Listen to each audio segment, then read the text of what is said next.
You're joined by the Sweet Science, breaking down boxing one punch at a time, and I am here with Super Cameron McKay, 4-0 professional boxer. Cameron, I just want to ask you, first of all, how are you and how is everything going? Boxing-wise and outside of the ring?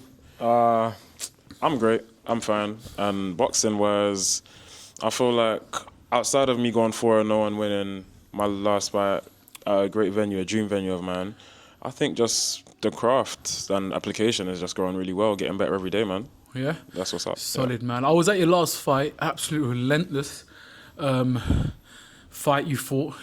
Like, watching you is very entertaining as well. That was the first fight I've actually came to yours. And I'm like, yeah, I'm definitely coming to the next one. Whether I'm coming as media or I'm coming to buy a ticket, I'm going to be there regardless. Appreciate you. But just talk a bit about yourself and your boxing, because you've got a unique style. I would say unique, but entertaining style. Where does that stem from? Where's that DNA To be fair, from? it's an art, man. So I feel like when I'm boxing in there, it's just really an expression of myself and where my mind is. And I think it's just sort of, it's more like me just showing all my attributes, the belief I have in myself. And really and truthfully, I box in my heart and instinct as well. So it's like my heart, my instinct and intellect. So I just combine those because really and truthfully, outside of the ring, those are the things that keep me going day to day because I'm still a regular guy. Wow. See, I love that, man. So you're quite like to the core in that sense, like how you are outside of the ring, you're just like that inside of the ring. And then you can never not be anything else, you know what I mean, but yourself. Course. What I want to touch on a bit, I want to go to the start Cameron. I want to go to the younger Cameron, the one that just got into boxing. What was the younger Cameron like? I think I was a bit lost, man. I think I was looking for a sense of belonging. I needed someone to put my energy. And I also needed something to be passionate about and give myself hope to not be as pessimistic as I think I was back then as well. So I think I started to find a deeper appreciation for myself and my attributes, my characteristics when I started to fall in love with this sport. Yeah. What actually got you into boxing? What was the turning point for you? To be fair, I feel like I said it before, it's like the area was aggressive and naturally became aggressive. Not to the point where I was a troublemaker, but in a sense where I could have approached life with a bit more of a prosperous attitude, and I feel like I needed that. Okay, so do you feel like you were like, not to say in a bad way, but you were a bit of a product of your environment? To an extent. I wouldn't go so far to say I was a product, but I'd definitely say influenced. Okay. Do you mind if I ask which area did you grow up in? Yeah, for sure. I grew up between Hackney and Edmonton, so North London, North East London, type of thing. Yeah. Did you say Hackney? Yeah, I was born in Hackney. Oh, you born in Hackney? Okay, Hampton Hospital. Yeah. Oh, massive. Yeah, big up, man. So can you remember that first time you came into the gym where you stepped foot on? Can you go through that day with me? For sure, because I wanted to box for so long. And my mother never wanted me to do it, but then life just got the better of me. And to be fair, I was around my grandfather a lot. So by the time I got to the gym, my mother never knew a thing. But it was my granddad who kind of, and I snuck me. And was it this gym? No, it was actually Edmonton Eagles, like just off around Montague Road. So he snuck out with me, bro, kept my secret. Big up, man. It was a secret. No one knew I was boxing, and no one knew I was gonna go do that. It was just me and my granddad. So big up to your granddad for that. Like, kind of like, if it weren't for him, maybe you would have not even been. Not a chance. In the boxing gym. Yeah, I wasn't even confident enough to walk there by myself. Like, I was so nervous. I was so self-conscious about trying new things that I didn't even have the courage to go there by myself. So it is quite a like, I've boxed myself, and it is quite a bit of a, how can you say, a quite an overwhelming thing walking to a boxing gym. You know when you smell the boxing gym smell, you hear the bag go, you see everybody there is big, strong, fit. And being a young kid, you're like, yo, is this really for me? I feel like boxing gyms are places where you will become from a boy to a man. Definitely. Real quick. You really find out about yourself in the boxing gym, innit? For sure. So walking into the boxing gym, was it that first day you got a taste of it and you're like, yeah, you know what? I want a bit of this. Nah, the first day I couldn't walk up the stairs. My legs were done for, bro. Like, I got into the gym and then I'm trying to walk up. I had never worked so hard in my life. To be fair, I did basketball as a kid, I did football, swimming, karate. I did a boatload of sports. Yeah. And then when I did the boxing, the training was so intense, but I also liked the fact that I could be in great shape.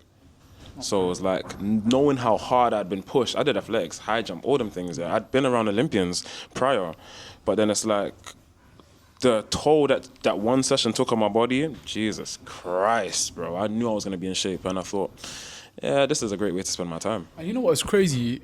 You saying that there's a lot of kids that will shy away from that because it's hard, it's difficult. No one likes being out of the comfort zone, but I feel like you're destined for the sport because you was like, nah, you know what? I like this. I'm gonna come. I like the pain. Man. You know what I mean? And I think you're definitely in the right game if that's your attitude. And obviously, you can tell right here, you're a professional boxer, 4-0, and God willing, got to be striving for the top.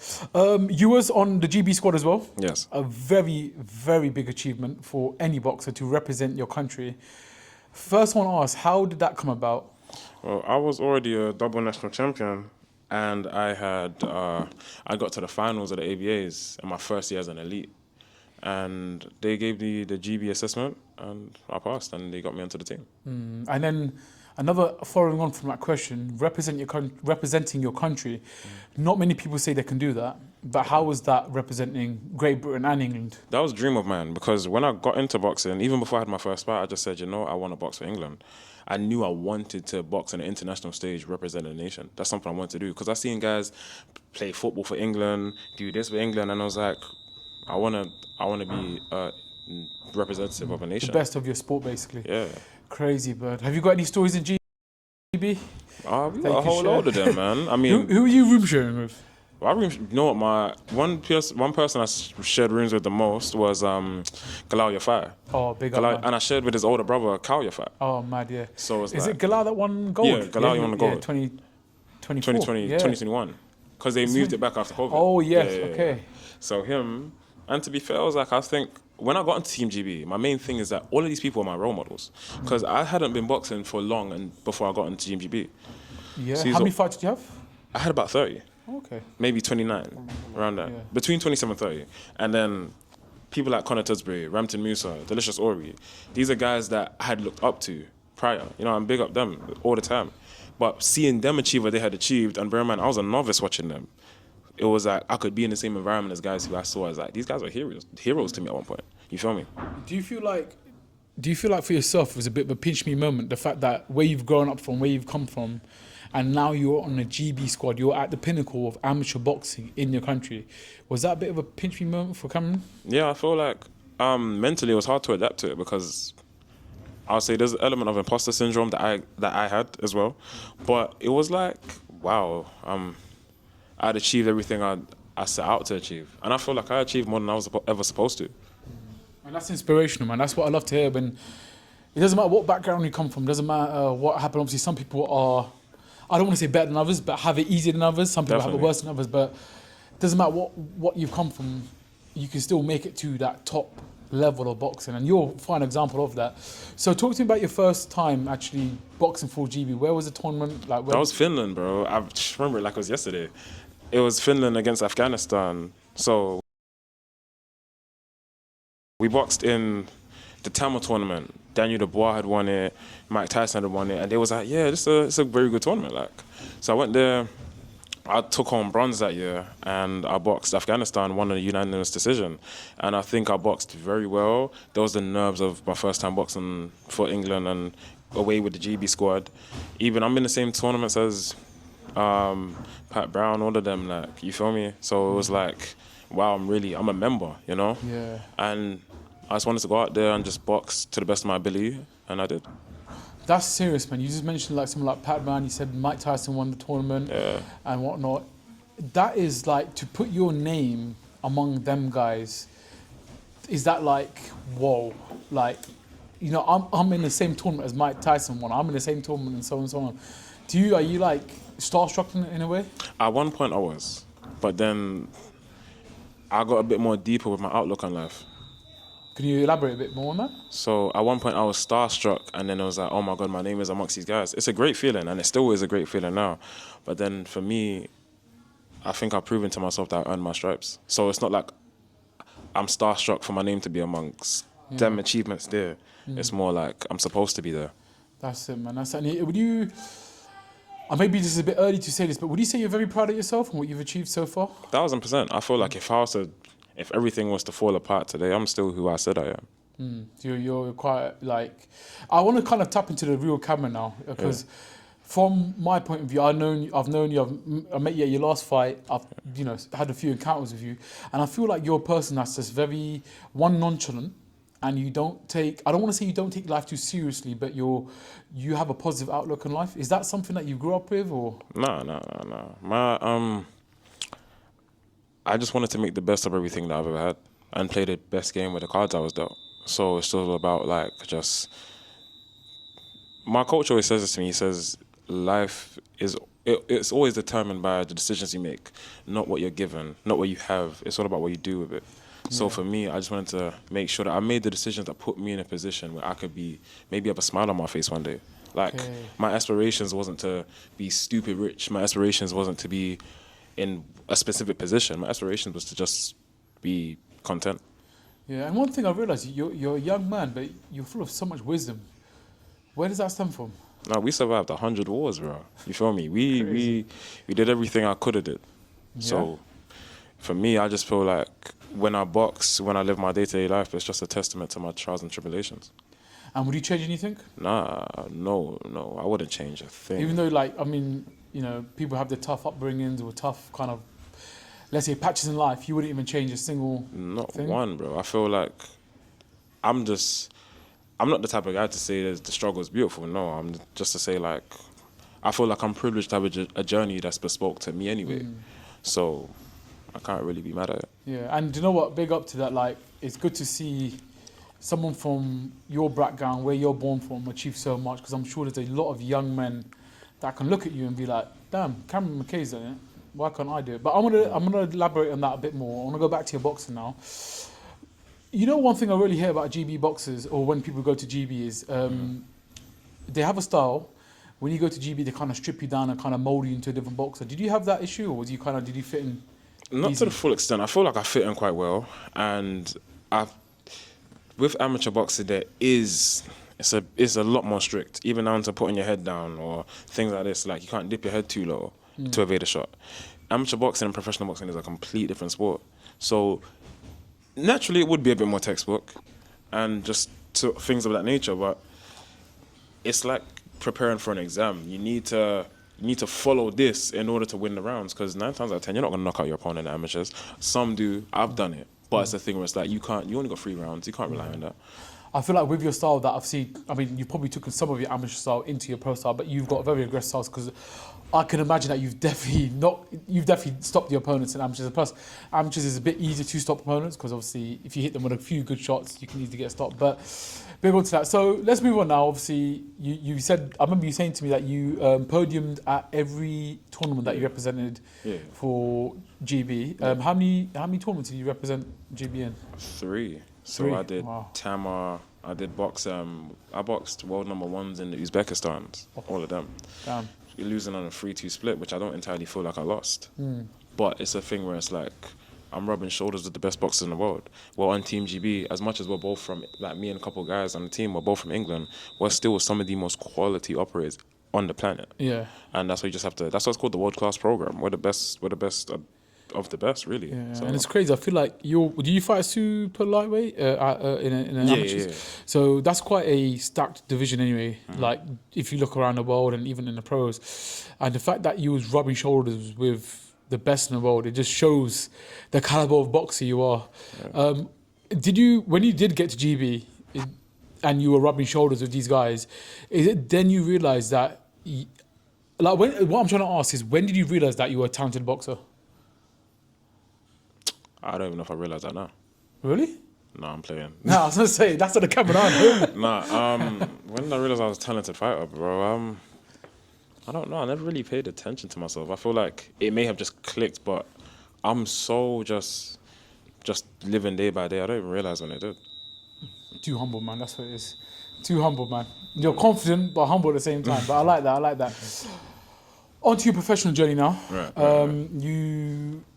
How long ago did you turn pro? Was it 2 years ago? Nah, a year ago, 11 A year months. ago. 11 months, and you Yeah. had 4 fights. Fair Yeah, play, yeah, man. yeah. So, what made you decide that, you know what, it's time to turn over to the professional ranks? Bro, I didn't do this for recognition by nobody, bro. I'll be so honest. I didn't come into this game with like, oh, I need to achieve this.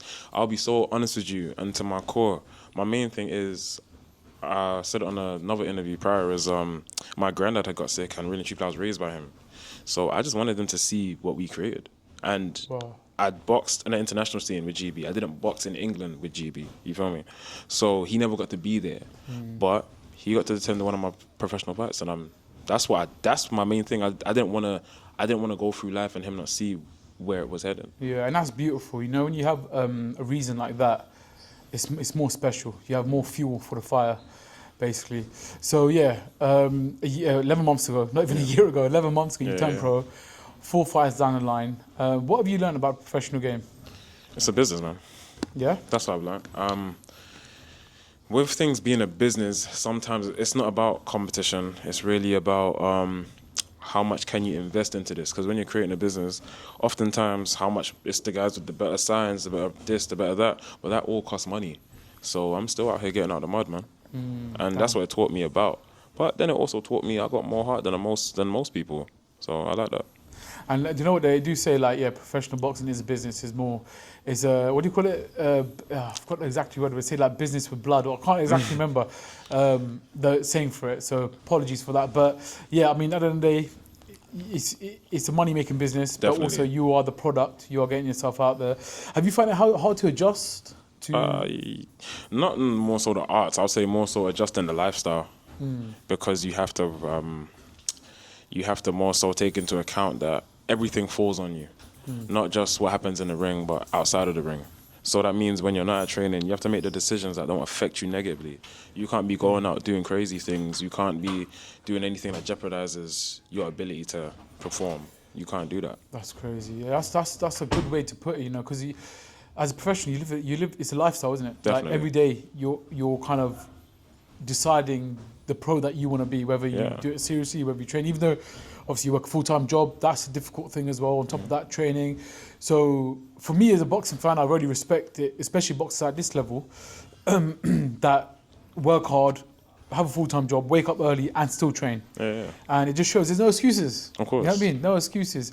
So yeah, coming out to your last fight, I mean, we did speak on it again.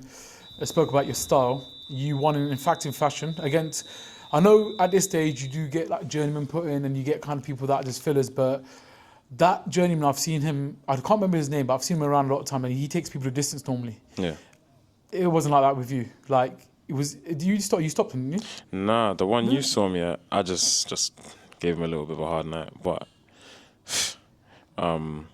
No, you did stop him. When you I stopped the one before. Remember, I fought 2 times in 2 weeks. Yes. Sorry, my apologies for that. Sorry, It's yeah, cool, that it's gentleman cool. you did stop, but that's the thing. They're there to survive, Yeah. and if you're taking them out, it just shows. But do you feel like when you get a good opponent in front of you, a real contender, that's going to bring the best out of Cameron McKay? Yeah, definitely. I feel like, well, it's always going to be harder to box someone who's coming to survive. They're going to give you less opportunities to really exploit.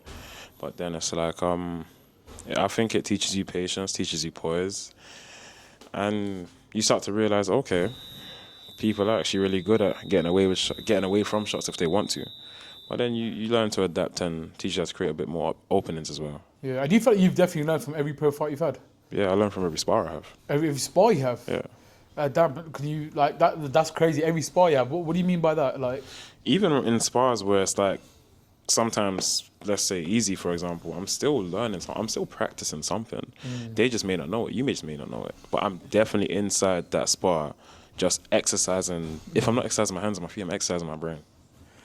do you know what? That goes into my next point. I had a little chat with you last week, I think it was.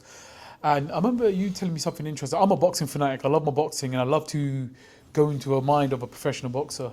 And you said to me, like, when you fight, the first round, you kind of download data. You kind of see the habits that your opponent shows. I think that's elite level boxing, in my opinion. But where did that come from? Is that something that's been ingrained in you, or did you get taught that? It's all about leverage, bro. It's all about seeing where I'm going to be successful in this exchange with whoever I'm in front of. And that's just not boxing, that's everything. So because that's the case, I tend to just apply it. And that's what I'm saying, boxing is chess, not checkers, man. Absolutely, absolutely. And it is a game of chess, man. It's, you know, unfortunately, it's not like chess where you're just taking someone off the wall, you're punching each other in the face. But it's hurt. But that's great. And do you know what?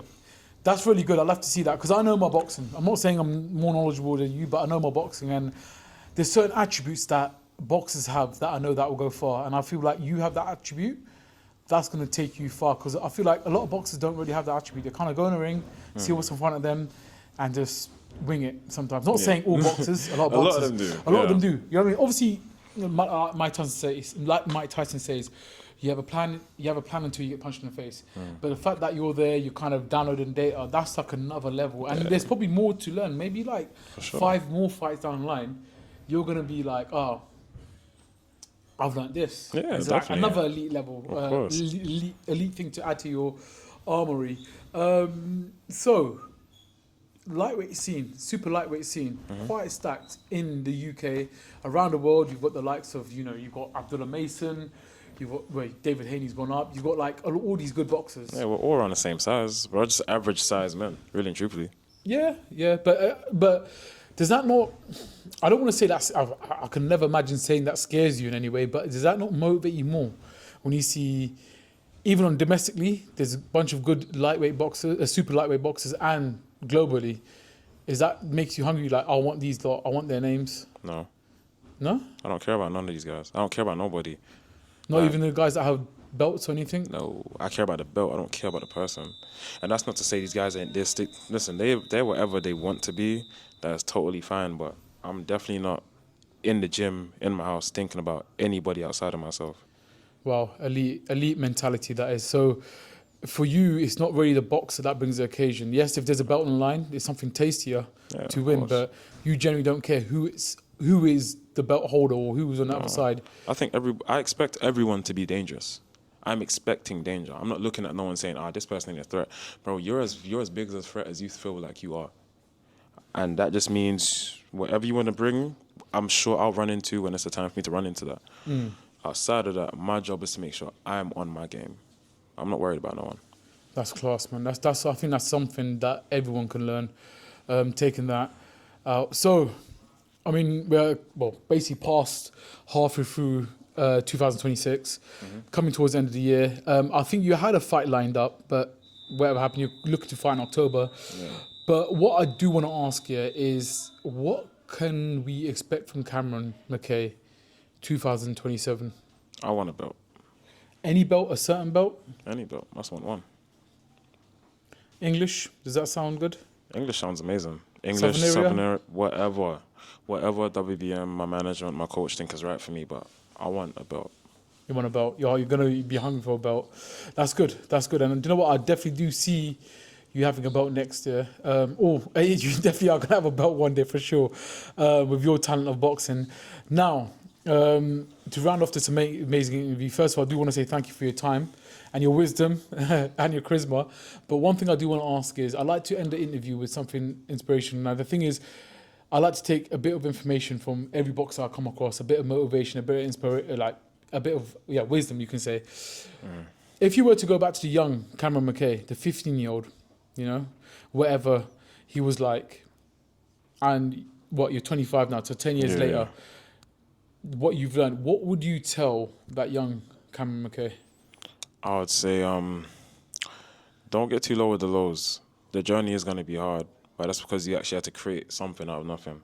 So, like I say, man, if you get out of the mud, your fingernails are going to get dirty. And you have to just appreciate it. That's it. That's really good. And any advice for any people that are getting into boxing or, turning pro even? Separate to that? That depends. Are they my weight class or are they not? They're not in your weight class. They're not in your weight class. No, of course. Advice to anyone turning professional, man. I mean, you are not young forever. We're not. This is a job. This is a career. We're not going to be doing this for a long time. We're doing this for a fraction of our lives. Just make the most of it, man. Massive. Cameron, first of all, again, I want to say thank you so much for your time and, taking this interview. And I'm definitely going to be one to follow your career, right to the top for sure. And yeah, have you got anything else to say to anyone out there? No, man. Thanks for having me, and big up all the people that's been supporting me, and shout out to you guys. I love you all. Massive. Thank you so much, Cameron.